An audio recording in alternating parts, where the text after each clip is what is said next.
Kung gusto mo na mababaliw at mai-inlove ng sobra-sobra ang mahal mo sa'yo, ay mas mainam na gawin mo itong ritual na ibabahagi ko sa inyo ngayon.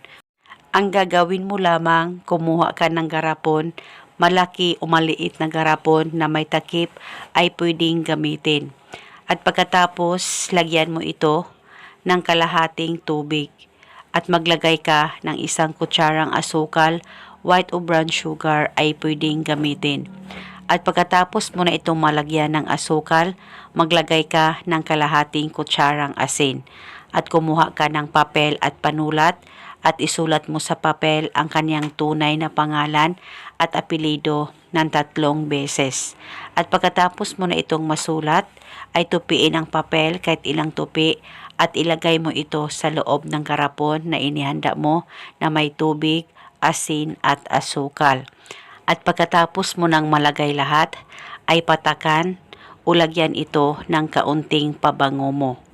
At bago mo ito takpan, ay hawakan saglit ang ritual, hawakan sa 2 kamay mo, pakaisipin mo siya, mag-focus at mag-concentrate ka at ibulong mo ang mga salitang ito. Pangalan at apelido, ikaw ay mas lalong mai-inlove at mababaliw sa akin ng husto, malayo o malapit man tayong dalawa sa isa't isa. Ibulong mo lamang ito ng 3 beses. At pagkatapos, pwede mo nang takpan itong ritual, itago sa safe na walang makakakita at makakaalam. Itago ito pang matagalan dahil isa itong gabay para patuloy ang pagmamahalan at magandang relasyon ninyong dalawa ng mahal mo. At kahit gaano pa kayo kalayo sa isa't isa, o kung kayong dalawa ay nagkamalabuan na, ay mas mainam na gawin mo itong ritual dahil ito ay makakatulong sa inyong dalawa ng mahal mo upang maayos at magiging matibay ang relasyon ninyong dalawa ng partner mo. Basta magtiwala ka lang 100% sa mga ganitong pamamaraan.